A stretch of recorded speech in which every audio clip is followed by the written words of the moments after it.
नमस्कार। आइए बात करते हैं। हमारे सामने ये एक सुंदर प्रतिभाशाली हाथ है और सबसे पहले मैं बात करता हूँ इनकी कनिष्ठ उंगली के बारे में। मैंने हमेशा अपने हजारों एपिसोड्स के अंदर कहा है, सामुद्री विज्ञान कहता है कि जिन व्यक्तियों की 3 उंगलियां बैलेंस के अंदर हों और कनिष्ठा तो उंगली हमेशा नीची होती ही होती है थोड़ी सी, तो कुल मिलाकर के ये वो बैलेंस उंगलियां हैं जो बताती हैं कनिष्ठा उंगली की प्रतिभा को। व्यक्ति बहुत मधुर भाषा में बोलने वाला, अच्छी याददाश्त बुढ़ापे तक रहने वाली, साथ ही साथ अपने कार्यों के द्वारा दूसरों पर छाप छोड़ने वाला, किसी भी प्रकार से मानसिक स्थिति से नहीं घबराने वाला, व्यवहार में निरंतरता बनाए रखने वाला और धन के आगमन भी सुंदर रूप से बना लेगा। ये सभी चीज़ें इसके पास में पूरी तरीके से मौजूद हैं। मैं बात करता हूँ सूर्य की उंगली के बारे में, जो आपके जीवन के अंदर मान सम्मान के लिए जानी जाती है। सूर्य की उंगली प्रथम पर्व, सेकंड पर्व, थर्ड पर्व, तीनों का बैलेंस बहुत अच्छा। भले ही इन पर बहुत ज़्यादा खड़ी हुई रेखा नहीं है। जब ज़्यादा अच्छी खड़ी रेखा नहीं होती हैं तो उसको कह देते हैं भाई व्यक्ति की क्षेत्र भर में पहचान और ज़्यादा दूर के क्षेत्रों से लाभ की स्थिति में ज़्यादा ऊंचाइयाँ प्राप्त ना होना। कुल मिलाकर किसी प्रकार का कोई बदनामी का योग नहीं है। यहाँ पर कोई विशेष प्रकार से अभी कोई विशेष प्रगति का योग नहीं है और साथ ही साथ किसी भी प्रकार का प्रमोशन का योग नहीं दिखाई देता। अब बात करेंगे इसकी शनि की उंगली के बारे में। शनि की उंगली और बहुत ही सुदृढ़ रूप से तीनों के तीनों पूर्व सामान्य स्थिति में, यानी व्यक्ति अपने जीवन में शनि की ढैया, शनि की 7.5 महादशाएं जब भी इसके जीवन में आएंगी, इनको किसी भी प्रकार की परेशानी का सामना नहीं करना पड़ेगा। साथ ही साथ किसी भी प्रकार से यहाँ पर अभी कोई कर्ज की रेखाएं नज़र नहीं आती और धन के आगमन के स्रोत कोई बहुत मजबूत नज़र नहीं आ रहे वर्तमान की स्थिति से। मैं बात करूंगा इनकी बृहस्पति की उंगली के बारे में। बृहस्पति का पर्व भी यहाँ पर किसी प्रकार से इनके पास यदि देखता हूँ तो पर्व इस समय पर सुप्त अवस्था में है। सुप्त अवस्था का मतलब ये होता है जब जब बृहस्पति की उंगली सुप्त हो जाती है तो धन के आगमनों पर एक तरह से उनकी रोक लग जाती है। साथ ही साथ व्यक्ति की रुचि न बच्चों में रहती है न पत्नी में रहती है। साथ ही साथ व्यक्ति को विशेष रूप से पूजा पाठ के प्रति वो एक तरह से एकदम डल हो जाता है और बहुत ज़्यादा शांत किस्म का व्यक्ति होता है। तो यहाँ इस प्रकार की स्थिति जो पति पत्नों से अच्छे संबंध बनाए रखेगी, लेकिन व्यक्ति की कोई ज़्यादा रुचि उनमें नहीं होती। आइए बात करता हूँ आपके बुध पर्व के बारे में। बुध का पर्व भी यहाँ पर पूरी तरीके से सुप्त है, एकदम सोया हुआ है। देखिए, आपके पर्व जब सोए हुए हैं तो कोई बुरी बात नहीं है। आपके पर्वों पर किसी प्रकार के अशुभ चिन्ह नहीं है। सबसे अच्छी बात ये है, जब जब आपके पर्वत पर, यहाँ पर मैं बुध पर्वत पर कोई खड़ी रेखा नहीं देखता हूँ तो ये मेरे लिए थोड़ा सा चिंता का विषय हो जाता है। इसका कारण होता है कि व्यक्ति जिस स्थिति में है उस स्थिति में व्यक्ति की प्रगति नहीं हो रही है, उस स्थिति में व्यक्ति की ऊंचाइयां प्राप्त नहीं हो रही है, उस स्थिति में व्यक्ति के धन का आगमन नहीं बढ़ रहा है। तो ये थोड़ा सा कह सकता हूँ कुछ रुकावटें हैं, उनका पूजा पाठ करने के बाद में सही रूप प्राप्त हो जाएगा। सूर्य का पर्व आपके जीवन के अंदर यश दिलाएगा, सम्मान दिलाएगा, ऊंचाई दिलाएगा, राज्य सरकार की नौकरी दिलाएगा, राजनीतिक क्षेत्र से लाभ दिलाएगा। यहाँ पर इन किसी भी क्षेत्रों के द्वारा यहाँ पर लाभ नहीं है। सूर्य पर्व बिल्कुल शांत प्रकृति का है। व्यक्ति अपने जीवन के अंदर कुल मिलाकर के ऊर्जावान तो है, उसमें कोई भी शक नहीं है, लेकिन सरकार से संबंधित राज्यों से या राजनीतिक क्षेत्र से व्यक्ति को लाभ नहीं मिल रहा है। अब बात करते हैं इसके बाद में यहाँ सूर्य पर्व से निकलने वाली इस रेखा का संबंध। सूर्य पर्वत से निकलकर के रेखा यदि बृहस्पति तक जाती है तो अच्छी बात होती है, लेकिन जब दोनों रेखाओं के बीच में चली जाती है तो व्यक्ति की भागदौड़ ना धन प्राप्त कर पाती है और ना ही व्यक्ति को कुल मिलाकर के भक्ति भाव में ले जाती है या किसी पद श्रेष्ठ की प्राप्ति कराती है। तो इस प्रकार इस रेखा का थोड़ा सा उल्लंघन योगी बना हुआ है, थोड़ा सा आड़ी जा रही है शनि पर्वत से। अब बात करता हूँ तो भागदौड़ का फल नहीं। आइए बात करते हैं आपके पर्व की, वो है आपका शनि का पर्व। शनि का पर्व आपके जीवन के अंदर यहाँ बहुत अनिवार्य रेखा, एक रेखा छोटी सी कड़ी है, हल्का सा ड्रॉस भी बना हुआ है, इससे कुछ नहीं मिलने वाला है। ये तो सिर्फ और सिर्फ इनको कहते हैं भाई एकदम आकस्मिक रेखाओं का योग, यानी ये बस बिल्कुल इनका कुछ लाभ नहीं है। पर्वत बिल्कुल दबा हुआ है, आपको धन का कोई स्रोत यहाँ पर मुझे नज़र नहीं आता, और साथ ही साथ धन के आगमनों पर ग्रहण पूरी तरीके से लगा हुआ है। तो यानी बुध का पर्वत भी शांत, आपका सूर्य पर्वत भी शांत, आपका भाग्य पर्वत भी एकदम कोई रेखा नहीं है, तीनों पर्वतों पर किसी प्रकार की रेखा नहीं है, और साथ ही साथ यहाँ पर ना धन के अच्छे आगमनों का इस समय ऊर्जा आपको मिल रही है, यानी भाग आपका साथ अभी नहीं दे रहा। बात करता हूँ मैं इसके बाद में आपके बृहस्पति पर्व के बारे में। बृहस्पति का पर्व, और यहाँ अगर आप देखेंगे तो आपको एक चतुर्भुज जैसी स्थिति नजर आएगी यहाँ पर। हालांकि ये दूसरी हृदय रेखा से संबंध है, इसको चतुर्भुज नहीं कह सकते। ये यहाँ से सिर्फ एकाड़ी रेखा को समझिएगा कि ये राहु पर्व से निकल करके, यानी बाहर की तरफ से निकल करके एक रेखा सीधा सीधा दिख रही है, और वो रेखा अच्छी बात यह है कि वो सीधे सीधे दोनों उंगलियों के बीच को देख रही है, यानी उसके दोनों उंगली के बीच का, यानी कि कोई अड़चन आएगी और वो आकर के आपका पीछे छोड़ देगी, चली जाएगी। अभी बृहस्पति पर ये आड़ी रेखा का मतलब सिर्फ यही है कि आप अपने संसाधनों पर अभी किसी प्रकार की विजय नहीं प्राप्त कर पा रहे हैं बृहस्पति पर। बाकी ठीक है, तो थोड़ा भगवान की भक्ति को थोड़ा सा मजबूत करना होगा, और अपने परिवार के लिए आपको थोड़ा मजबूत होना होगा। आइए बात करता हूँ आपकी हृदय रेखा को। हृदय रेखा कभी भी बृहस्पति पर्व पर नहीं पहुँचनी चाहिए।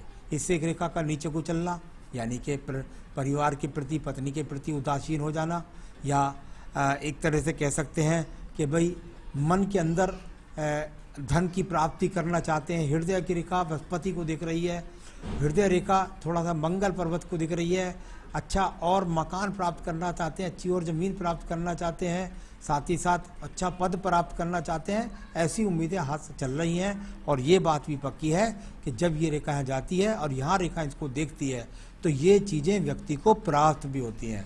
वर्तमान की स्थिति में ये प्राप्त नहीं है, क्योंकि शनि पर्व, बुध पर्व आपके साथ नहीं है। लेकिन ये पक्की बात है, ये मेरा अनुभव कहता है कि जब ये जाकर पर्वतों को देखती है तो व्यक्ति अपने कर्म में लगा रहता है और एक दिन उनको पाकर ही रहता है। आइए बात करते हैं आपके निम्न मंगल पर्व के बारे में। निम्न मंगल पर्व आपके कर्म रूप के लिए जाना जाता है।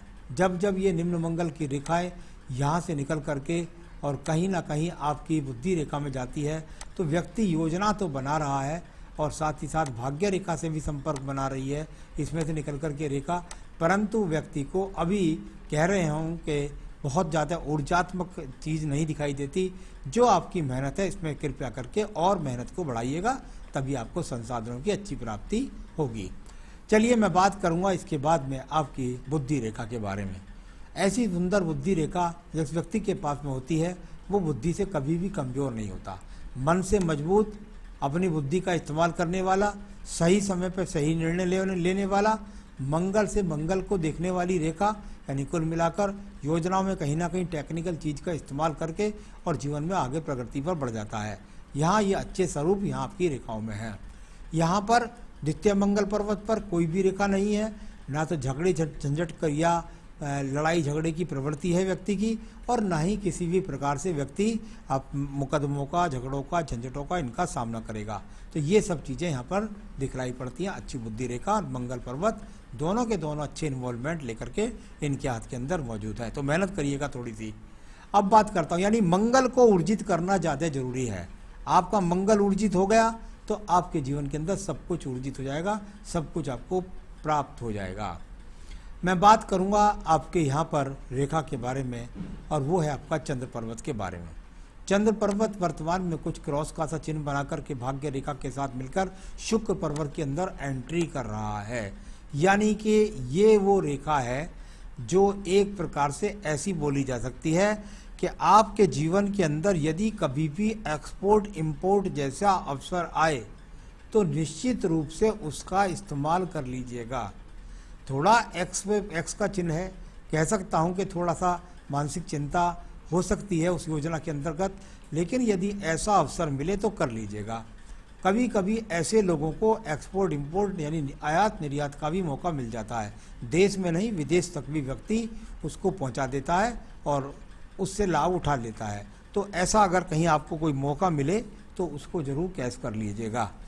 अब बात करता हूँ मैं यहाँ पर आपके एक रेखा जो नीचे की तरफ है, ज़्यादा नीचे वाली चंद्र पर्वत वाली रेखा, ज़्यादा ये इसका रेखा का मतलब ख़राब क्या होता है, अच्छा क्या होता है, आपको बताता हूँ। देखिए, जब जब चंद्र पर्वत से नीचे से निकल कर के रेखा चलती है तो इसका मतलब होता है हर वक्त व्यक्ति के दिमाग में कोई ना कोई ख़राब बात।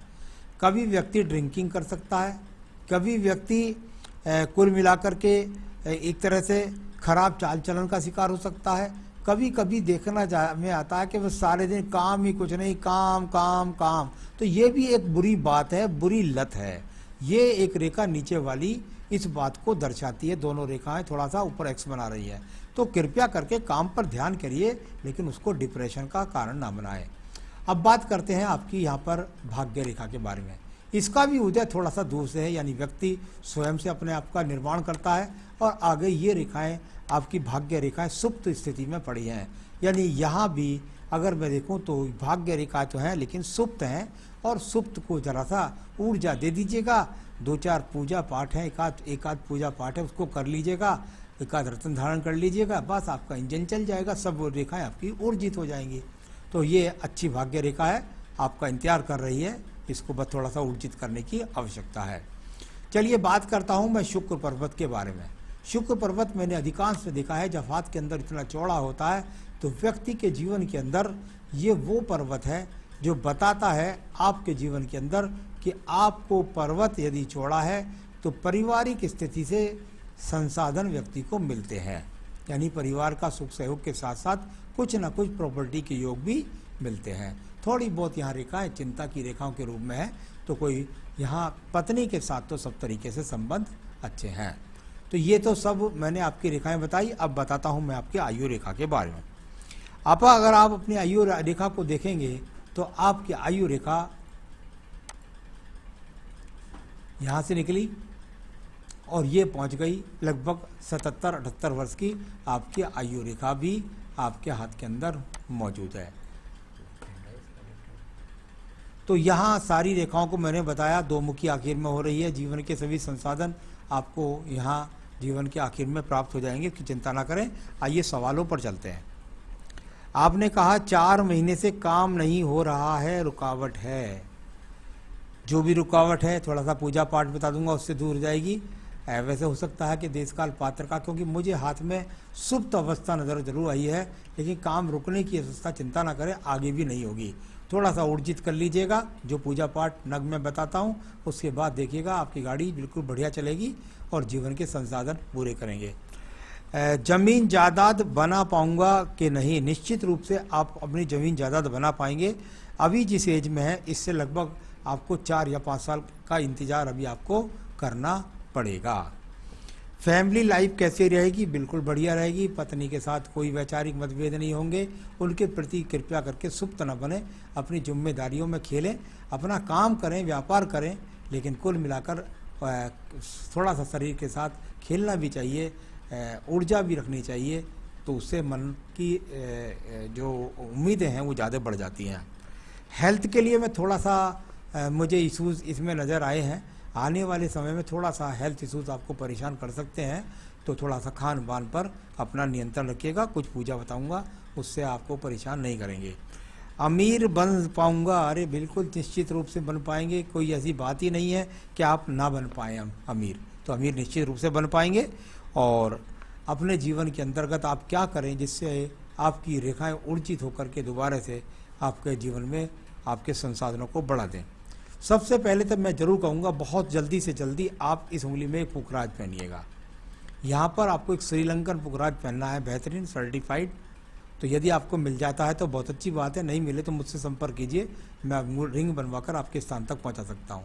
ये जरूर पहनिएगा, ये आपके जीवन में ऊर्जा भर देगा या आपकी फिंगर्स में अच्छी स्थितियों को बना देगा। तो ये अपने आप में पुखराज पहनना है। बस पूजा करनी है केवल एक चीज़ की, क्योंकि मैं चाहता हूँ अच्छी रेखाओं बनवाना और ऊर्जित आपका जीवन करना। उसके लिए बजरंग बाण करें, हनुमान चालीसा पढ़ें, साथ ही साथ मंगलवार का प्रसाद करें, हनुमान अष्टक पढ़ें। बस इनके हनुमान जी की आराधना कर लीजिएगा, फिर देखिए आपके जीवन के अंदर सभी बाधाएं दूर हो जाएंगी और आपके काम बनते चले जाएंगे। नमस्कार।